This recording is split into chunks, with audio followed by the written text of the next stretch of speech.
و مولانا محمد وعلى آل محمد وبارک وسلم صلاة و سلاما دائما علیک یا رسول اللہ صلی اللہ تعالی علیہ وسلم۔ گرامی قدر حضرات، میں نے آپ حضرات سے درود پاک پڑھنے کا مطالبہ کیا، کچھ اور کہنے کے لیے نہیں کہا، درود پاک پڑھنے کے لیے کہا، اور آپ سماعت کرتے چلیں کہ درود پاک پڑھنا یہ اللہ کی سنت ہے۔ دنیا میں جتنے امور ہیں، جتنے معاملات ہیں، بلکہ یوں کہو جتنی عبادتیں ہیں، کوئی عبادت اللہ نہیں کرتا۔ کبھی آپ نے کسی سے سنا ہے کہ اللہ نماز پڑھتا ہے، مومنو تم بھی پڑھو؟ سنا ہے؟ اللہ سجدے کرتا ہے، مومنو تم بھی کرو؟ اللہ رکوع کرتا ہے، مومنو تم بھی کرو؟ ارے سجدے خدا کے لیے کیے جاتے ہیں، خدا کسی کا سجدہ نہیں کرتا۔ عبادت خدا کے لیے کی جاتی ہے، خدا عبادت نہیں کرتا۔ روزہ خدا کے لیے رکھا جاتا ہے، اور روزے کا بدلہ خود خدا کہتا ہے کہ روزہ میرے لیے ہے اور اس کا بدلہ میں ہوں۔ زکوٰۃ دینے کا حکم خدا نے دیا تو ڈائریکٹ دیا، مومنوں زکوٰۃ دو۔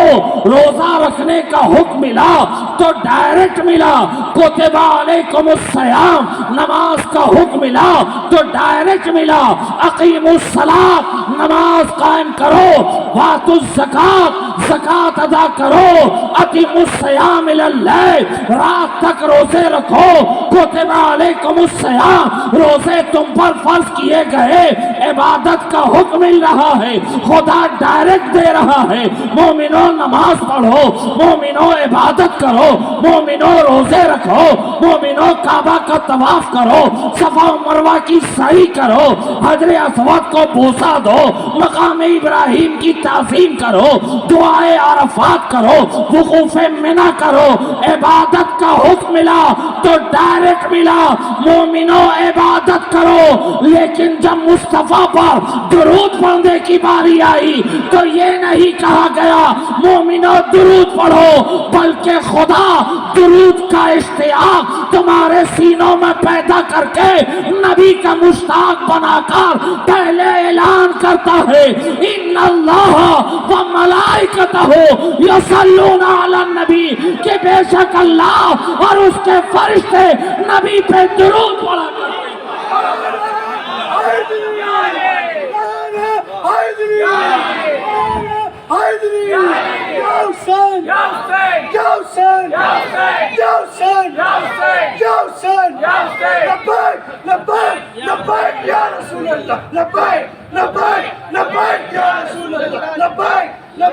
جب درود پڑھنے کی باری آئی تو یہ نہیں فرمایا گیا مومنوں درود پڑھو، نبی کا کلمہ پڑھنے والوں درود پڑھو، بلکہ خدا پہلے سینوں میں اشتیاق پیدا کر رہا ہے، تمہیں مشتاق بنا رہا ہے، تمہارے دلوں میں اشتیاق درود کے مقام کو جگا رہا ہے، اشتیاق درود کی منزلیں بتا رہا ہے، اشتیاق درود کی فضیلتیں بتا رہا ہے۔ کہا سنو سنو، مصطفیٰ پہ درود پڑھنے کی باری ہے تو اب یوں نہیں کہا جائے گا مومنوں پڑھو، پہلے خدا شوق پیدا کر رہا ہے، تمہارے دلوں میں رغبت پیدا کر رہا ہے۔ سنو سنو، ان اللہ، کہ بے شک اللہ اور اس کے فرشتے درود پڑھتے ہیں، مومنوں تم بھی پڑھو۔ اگر تم چاہتے ہو کہ خدا کے عمل میں شریک ہو جاؤ، ارے درود پڑھنا یہ واحد عبادت ہے جسے خدا بھی کر رہا ہے اور اس کے بندے بھی کر رہے ہیں۔ تم درود پڑھنے میں خدا کے شریک ہو رہے ہو، کسی عبادت میں خدا کی شرکت نہیں کر سکتے۔ خدا نماز نہیں پڑھتا ہے، خدا رکوع و سجود نہیں کرتا، بلکہ رکوع کرنے کا حکم دیتا ہے، وَارْكَعُوا مَعَ الرَّاكِعِينَ وَاسْجُدُوا مَعَ السَّاجِدِينَ۔ رکوع کرو رکوع کرنے والوں کے ساتھ، سجدے کرو سجدہ کرنے والوں کے ساتھ، رکوع کا حکم دے رہا ہے، سجدے کا حکم دے رہا ہے، کہتا ہے کعبہ کا طواف کرو، صفا و مروہ کی سعی کرو، حجر اسود کا بوسہ لو، مقام ابراہیم کی تعظیم کرو، وقوف منی کرو، دعائے عرفات کرو، مزدلفہ کی حاضری دو، رمی جمار کرو، زکوٰۃ ادا کرو، روزے رکھو، نماز پڑھو۔ درود کی باری آتی ہے تو کہتا ہے مومنو پہلے سنو کہ خدا درود پڑھتا ہے، اللہ درود پڑھتا ہے۔ اے مومنو اللہ درود پڑھتا ہے، اس کے فرشتے درود پڑھتے ہیں، خدا درود پڑھتا ہے۔ کب سے پڑھتا ہے؟ اگر آپ پہلے علم حضرات ہیں تو آپ کی توجہ چاہتا ہوں، خدا اللہ درود پڑھتا ہے اگر کسی عمل کی نسبت کام کے طرف ہو، تو کام کے لیے کسی نہ کسی زمانے کا ہونا ضروری۔ آپ کوئی بھی کام کریں گے یا تو پہلے کر چکے ہوں گے یا کر رہے ہوں گے یا آئندہ کریں گے، ہے نا؟ کام کے لیے، ورب کے لیے زمانے کا ہونا ضروری۔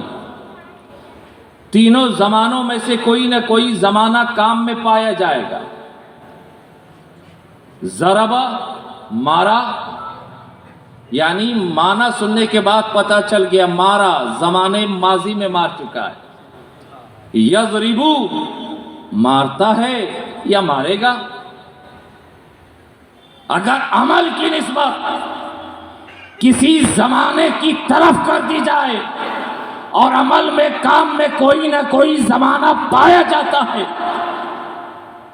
کوئی نہ کوئی حال موجود ہوتا ہے، یا تو کام زمانہ ماضی میں ہوا ہوگا، یا کام زمانہ موجودہ میں ہو رہا ہے، یا کام زمانہ آئندہ میں ہوگا۔ نماز پڑھو کا حکم ملا تو اب جب نماز کا وقت ہوگا اس وقت نماز فرض ہوگی، لیکن جب درود پڑھنے کی باری آئی تو اللہ نے درود کو کسی زمانے سے خاص نہیں کیا، بلکہ اللہ نے درود کو اپنی ذات کے ساتھ خاص کر لیا کہ اللہ درود پڑھتا ہے۔ اب اللہ درود پڑھتا ہے، کس زمانے میں پڑھتا ہے، کس دن میں پڑھتا ہے، کس مہینے میں پڑھتا ہے، یہ خاص نہیں کیا گیا، بلکہ اعلان ہوا اللہ درود پڑھتا ہے۔ اب کب سے پڑھتا ہے؟ کہا خدا ازل سے ہے، اب تک رہے گا۔ مصطفیٰ پہ درود ہمیشہ سے پڑھ رہا ہے، ہمیشہ پڑھتا رہے گا۔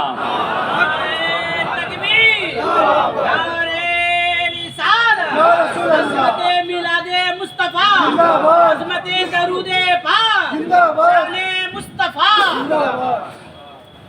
اس جملے کے اندر اللہ تبارک و تعالیٰ نے جملہ فعلیہ کا انتظام جملہ فعلیہ کے ذریعے حکم نہیں دیا، اس لیے کہ اگر فعلیہ کے ذریعے حکم ہوتا تو فعل کسی نہ کسی زمانے کا محتاج ہے، اور فعل کی تعریف ہی یہی ہے کہ فعل ایسے کلمے کو کہا جاتا ہے جو اپنا معنی خود بتائے اور تینوں زمانوں میں سے کوئی زمانہ پایا جائے۔ کام ہوگا تو کوئی نہ کوئی زمانے میں ہوگا، کسی نہ کسی زمانے میں ہوگا۔ رب نے جملہ فعلیہ کے ساتھ نہیں بلکہ جملہ اسمیہ سے اس لفظ کا اہتمام فرمایا، اور درود پڑھنے کے عمل کو اپنی ذات کے ساتھ منسوب کر دیا کہ خدا درود پڑھتا ہے۔ اب کب پڑھتا ہے؟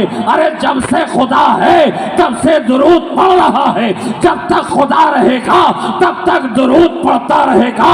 اور خدا کی تعریف ہی یہی ہے کہ وہ ازلی و ابدی ہے، اور ازلی اسے کہتے ہیں جو ہمیشہ سے ہو، ابدی اسے کہتے ہیں جو ہمیشہ رہے گا۔ تو خدا کی تعریف یہی ہے کہ وہ ہمیشہ سے ہے، ہمیشہ رہے گا۔ اب درود خدا کی ذات سے خاص ہے تو درود ہمیشہ سے خدا پڑھ رہا ہے اور ہمیشہ پڑھتا رہے گا۔ درود مصطفیٰ پہ درود خدا پڑھ رہا ہے اور پھر حکم دیتا مومنو پڑھو، اے مومنو درود پڑھو، ان اللہ وملائکتہ یصلون علی النبی یا ایھا الذین آمنوا صلو علیہ، کہ اس پہ درود پڑھو۔ اگر آپ کی اجازت ہو تو ایک دو بات آپ کی سماعت کے حوالے کر دوں۔ سلو درود پڑھو، عربی قاعدے کے اندر یہ سلو فعل امر ہے، اور فعل امر کے اندر حکم کا معنی پایا جاتا ہے۔ سلو درود پڑھو، خدا بندے سے کہتا ہے اے مومنو درود پڑھو، اور خدا فعل امر کے ذریعے جب کسی کام کے کرنے کا حکم دے دے تو وہ کام مومنین پر واجب ہو جاتا ہے۔ درود پڑھو فعل امر کے ذریعے جب اللہ نے حکم دیا، علماء ارشاد فرماتے ہیں ہر مرد مومن پر زندگی میں ایک مرتبہ درود پڑھنا یہ واجب ہے۔ درود پڑھو، سلو۔ اور حکم جب بڑا چھوٹے کو دے تو اسے حکم کہتے ہیں۔ ہو سکتا ہے کوئی سوال کر دے کہ سلو فعل امر سے وجوب کا معنی آپ کہاں سے ثابت کرتے ہیں؟ فعل امر تو متعدد جگہ پر ہے، فعل امر میں حکم ہے تو سورہ فاتحہ میں آئیے کہتے اہدنا الصراط المستقیم، اہدنا، یہ بھی فعل امر ہے۔ وہاں خدا بندے سے بولتا ہے سلو، اے کلمہ پڑھنے والوں نبی پہ درود پڑھو، اور سورہ فاتحہ کے اندر اہدنا بندہ خدا سے بول رہا ہے، بندہ خدا سے بول رہا ہے۔ وہاں تو فعل امر تھا نا، اور فعل امر حکم کون دیتا؟ بڑا چھوٹے کو دیتا ہے نا، یا چھوٹا بڑے کو دیتا ہے؟ بولیے، حکم کسی کام کے کرنے کا حکم بڑا چھوٹے کو دیتا ہے یا چھوٹا بڑے کو دیتا ہے؟ بڑا چھوٹے کو دیتا ہے۔ یہاں اللہ نے کہا سلو، رب سب سے بڑا، بات سمجھ میں آتی ہے۔ اللہ نے بندوں کو حکم دیا درود پڑھو، اب یہاں حکم ہے، اور فعل امر کے ذریعے جب حکم دیا جائے تو اس میں وجوب کا معنی ثابت ہوتا ہے۔ اب یہی سورہ فاتحہ ہے، اور اسی کے اندر فعل امر ہے اہدنا، اے خدا ہمیں چلا۔ یہاں کون بول رہا ہے؟ اہدنا ہمیں چلا، کون بول رہا ہے؟ بولیے، بندہ بول رہا ہے نا۔ کس کو بول رہا ہے؟ خدا کو، اور فعل امر کے ذریعے تو کیا بندے کے اندر یہ طاقت ہے کہ وہ خدا کو حکم دے دے؟ لیکن ابھی تو آپ نے کہا کہ فعل امر میں حکم ہوتا ہے، وجوب کا معنی پایا جاتا ہے، اور جب یہاں پر فعل امر کا آیا کہ خدا بندے سے کہتا ہے اے اللہ مجھے سیدھی راہ چلا، تو بندے کی مجال کہاں کہ وہ خدا کو حکم دے؟ فعل امر وہاں بھی ہے، فعل امر یہاں بھی۔ میں نے کہا جناب والا فعل امر جب تک علم النحو کے اندر رہے، گرامر کے اندر رہے، تو وہاں حکم کا معنی پایا جاتا ہے، لیکن یہی فعل امر جب بلاغت کے اندر آ جائے اور علم بلاغت میں داخل ہو جائے تو اب فعل امر کے اندر صرف حکم کا معنی نہیں پایا جاتا، یہی فعل امر ہے جو دعا کے معنی میں آتا ہے، یہی فعل امر ہے جو استغاثہ کے معنی میں آتا ہے، یہی فعل امر ہے جو طلب رحمت کے معنی میں آتا ہے، یہی فعل امر ہے جو سوال کے معنی میں آتا ہے۔ ایتنا، اے خدا ہمیں چلا، اب یہ حکم نہیں ہے بلکہ خدا کی بارگاہ میں دعا ہے، اے مالک و مولا ہم تو چلنے کے لائق نہیں ہے، تو ہی ہمیں سیدھے راہ پہ گامزن فرما دے۔ تو فعل کے امر کے اندر جب بڑا چھوٹے کو اسے کہے تو حکم ہوتا ہے، لیکن چھوٹا بڑے سے کہے تو وہی فعل امر دعا کے معنی میں آ جاتا ہے. اے خدا ہم بڑے کمزور ہیں, ہم گنہگار ہیں, روح سیاہ ہیں, ہماری صلاحیت نہیں کہ ہم سیدھے راہ پہ گامزن ہو سکیں. اے مالک و مولا تو مسبب الاسباب ہے, تو ہر شے پہ قادر ہے, تو قادر مطلق ہے. ہماری صلاحیت تو نہیں لیکن تیرے صلاحیت تیری طاقت سے کوئی شے بعید نہیں ہے. ہم اگر تو چاہے ہم گناہگاروں کو ہدایت کے راستے پہ گامزن فرما دے تو اے خدا ہم گنہگار سوالی بن کر تیری بارگاہ میں دستے دعا اٹھائے ہیں. اے مالک و مولا ہم ناکارہ ہیں, گنہگار ہیں, روح سیاہ ہیں, ہماری طاقت نہیں لیکن تو ہر شے پہ قادر ہے. اس لیے اے خدا تو ہی ہمیں سیدھے راہ پہ چلا. اب یہاں ہے صلو درود پڑھو. آپ پڑھتے بھی ہیں, پڑھتے ہیں نا, کیا پڑھتے ہیں؟ درود شریف بولیے. اللہم صلی علی,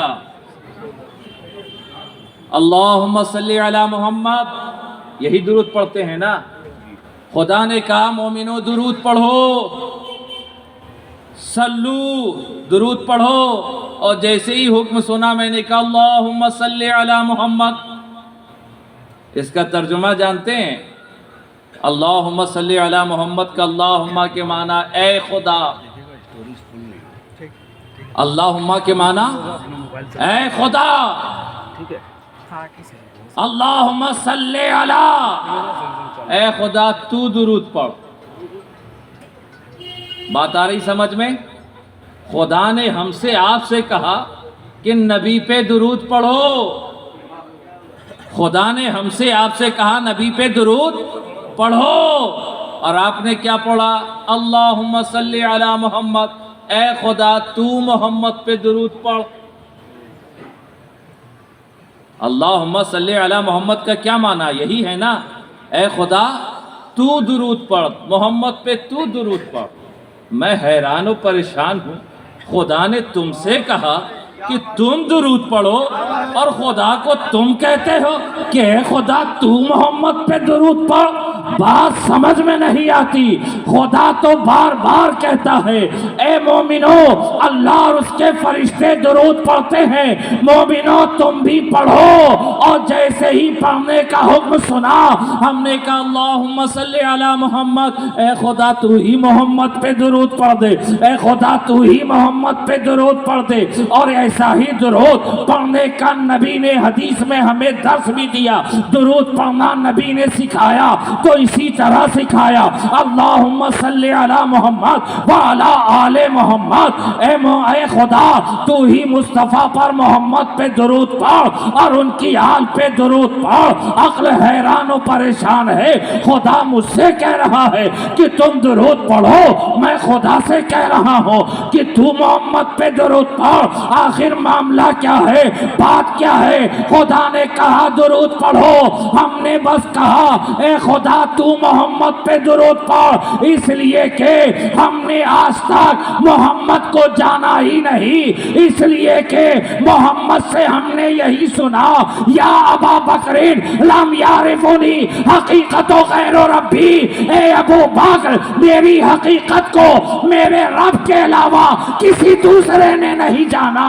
رسول سے تو ہم نے یہی سنا انا ابھی تو اندہ ربی ویطعمنی ویسقینی, کہ میں خدا کے ساتھ رات گزارتا ہوں, وہ مجھے کھلاتا ہے, وہ مجھے پلاتا ہے. تو اے خدا تیرے نبی کی حقیقت کیا ہے یہ ابو بکر نہ جان سکے, تیرے نبی کی حقیقت عمر فاروق نہ جان سکے, تیرے نبی کی حقیقت عثمان ذوالنورین نہ جان سکے, تیرے نبی کی حقیقت مولا کائنات مشکل کشا حیدر کرار علی کرار کرم اللہ وجہل کریم نہ جان سکے تیرے نبی کی حقیقت سلمان و انس نے نہ جانا، تیرے نبی کی حقیقت طلحہ و زبیر نے نہ جانا، تیرے نبی کی حقیقت انس و بلال نے نہ جانا، تیرے نبی کی حقیقت ابو ہریرہ نے نہ جانا، تیرے نبی کی حقیقت طلحہ نے نہ جانا، تیرے نبی کی حقیقت اصحاب نے نہ جانا۔ اے خدا تیرے نبی کی حقیقت کیا ہے؟ جب ابو بکر نہ جان سکے تو ہم جیسے کیا جان سکتے ہیں؟ اس لیے اے خدا جیسی نبی کی ذات ہے ویسا درود تو ہی بھیج دے۔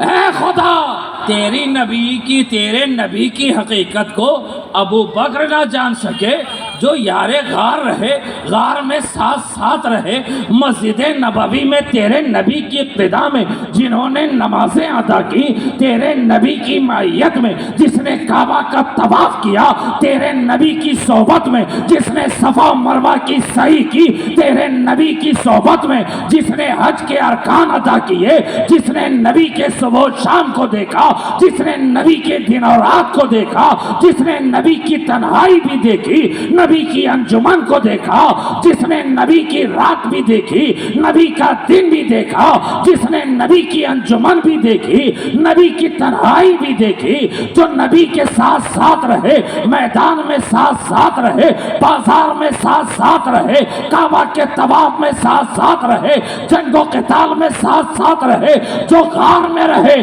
تو ساتھ رہے، جو بستر پر رہ کر نبی کے بستر پر رہ کر نبی کی حقیقت کو نہ جان سکے، جب صحابی نہ جان سکے تو آج کے وہابی کیا جان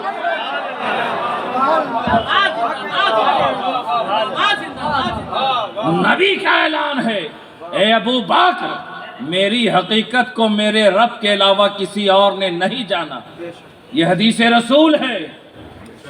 نبی کا اعلان ہے کہ میری حقیقت کو میرے رب کے علاوہ کسی اور نے نہیں جانا۔ انا ابیت عند ربی هو یطعمنی ویسقینی، کہ میں رب کے ساتھ رات گزارتا ہوں جو مجھے کھلاتا ہے پلاتا ہے۔ اے ابو بکر تم یار غار ضرور ہو لیکن میری حقیقت کیا ہے میرے رب کے علاوہ کسی اور نے نہیں جانا۔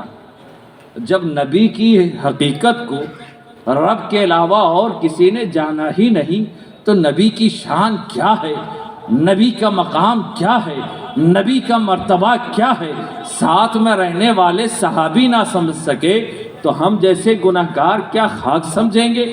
اس لیے اے خدا اب محمد پر جیسی اس کی شان ہے ویسا درود تو ہی ہماری طرف سے پیش فرما دے۔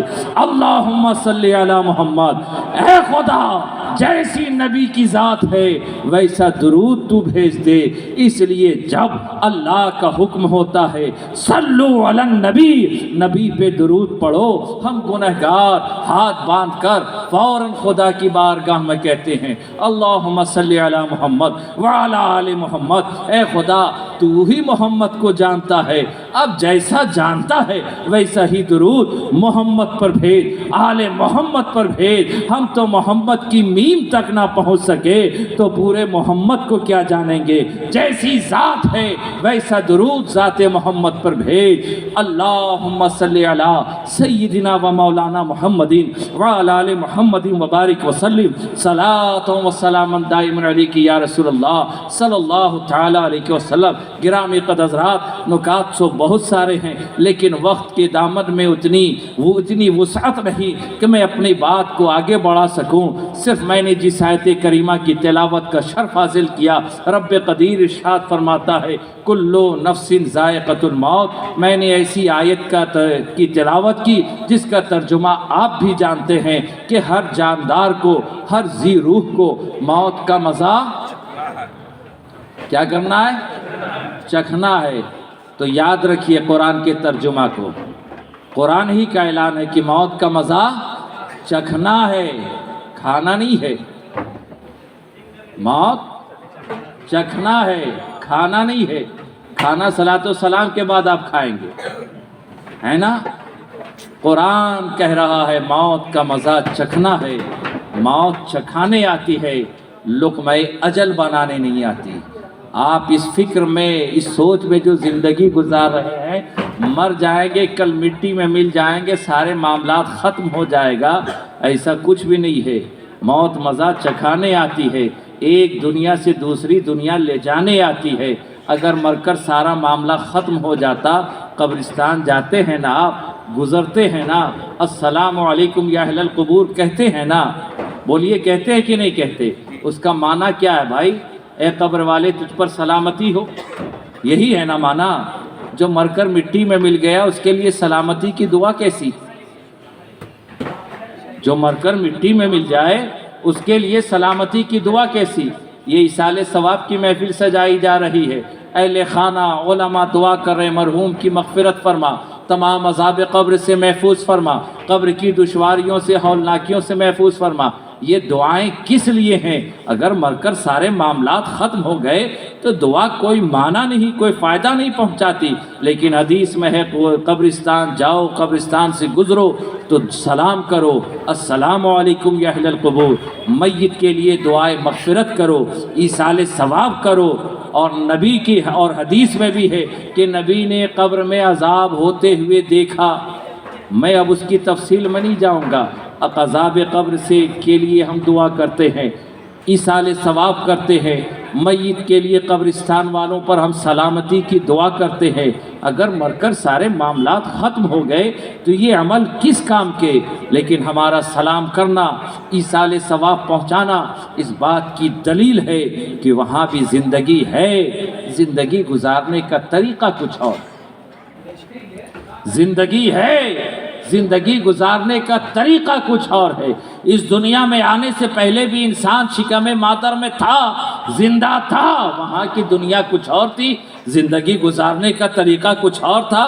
شکم مادر میں آنے سے پہلے صلب پدر میں تھا، باپ کی ریڑھ کی ہڈی میں بھی زندگی تھی، وہاں کی زندگی کا طریقہ کچھ اور تھا۔ صلب پدر میں آنے سے پہلے عالم ارواح میں تھا، وہاں بھی زندگی تھی، زندگی گزارنے کا طریقہ کچھ اور تھا۔